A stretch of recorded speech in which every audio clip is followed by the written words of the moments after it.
Greetings to everyone. My name is Ravaghan Jeremias. I am a postdoc at the Center for Development and Environment at the University of Bern, Switzerland.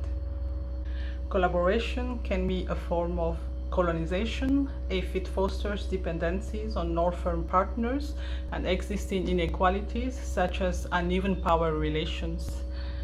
Collaboration can also be a form of colonization if it promotes invisibilization of other forms of knowledge against authoritative ones.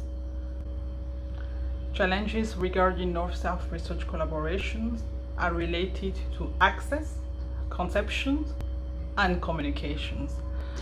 On one hand, funding and conceptualizations of research projects come solely from the global North to study the global South, leaving southern partners dependent on the northern partners. Access to decision-making and resources then favor northern researchers and partners.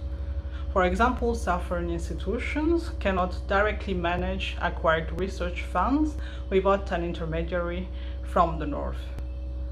And opportunities and capacities differ between southern scientists and northern scientists. In many cases, southern scientists are delegated the responsibility of data collections, while northern scientists are responsible of data analysis, placing southern partners in a minor position. On the other hand, northern scientists dominate the design and the communication of knowledge.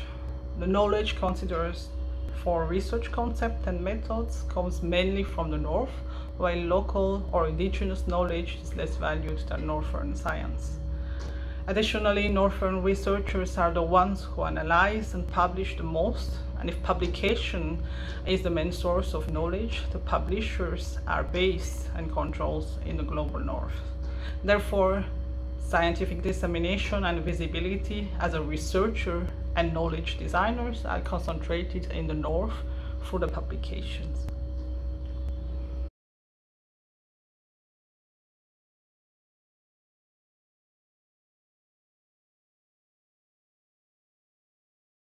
Ecosystem of North-South research collaborations, partnerships often mirror colonial structures and perpetuate power imbalances. The realization and discourse in many scholarly works affirm inequalities in ownership, roles and responsibilities, as well as power, amongst others. Some of the earlier studies led to various notes and guidelines for decolonized research collaborations. An example is the notes and guidelines of the Swiss Academy of Sciences Commission for Research Partnerships with developing countries in 1994. Subsequently, a current search notes roughly 22 of such guidelines published from 1994 to 2021, originating predominantly in the fields of international development and global health. Despite these efforts, gaps still exist in the decolonization of North-South research collaboration process. Why? Upon reflection, three dynamics come to mind: efforts, challenges, and effects. Let's explore the efforts made in decolonizing research partnerships, since this could ensure success rate. Who takes the initiative, owns and implements the decolonized process? Do all partners understand the process? How is the implementation prepared and guidelines used in practice? And importantly, are stakeholders kept informed and involved throughout, since monitoring and evaluation play a vital role in ensuring the initial agreements and processes are revisited to stay on course. Several challenges hinder efforts of decolonization processes. Often, the burden of managing decolonization falls on the colonized partner. Some may not fully understand the implementation process and expected outcomes because they were not involved in its development or indeed a discussion at the onset of a research collaboration. The subtle remnants of colonization combined with the pressure for funding and international recognition pose a dilemma for Southern scholars. Also, research timelines are often packed with achieving tangible outcomes, leaving the softer aspects of decolonized processes of collaboration overlooked.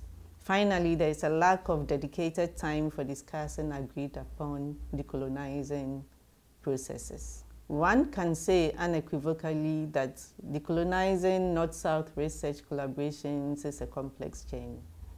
But by fostering ongoing dialogue, we can create a future where equitable partnerships thrive.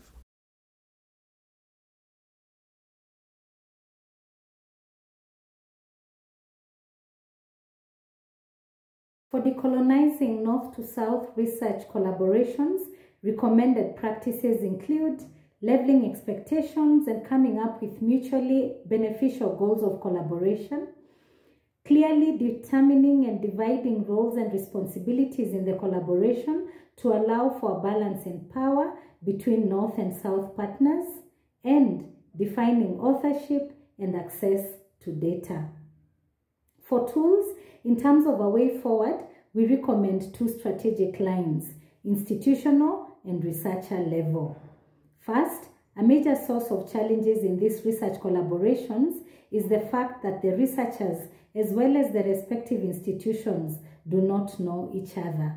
For instance, Northern researchers do not know the competencies of the partners in the South. Southern researchers do not know the institutional structures of their Northern partners' institutions. To maximize chances for successful collaboration that is supported by equity and resource access, partners need this specific information about each other at the project design phase. We propose an easy-to-fit-for-purpose tool for institutional get-to-know, which should be used at project design phase. Finally, self-awareness and criticality of researchers is important for decolonization. Researchers from both North and South need to be aware of their privileges and weaknesses as well as their complementarity. Hence, we propose a tool for self-awareness to be used by individuals or at group level. Thank you. Asanteni sana.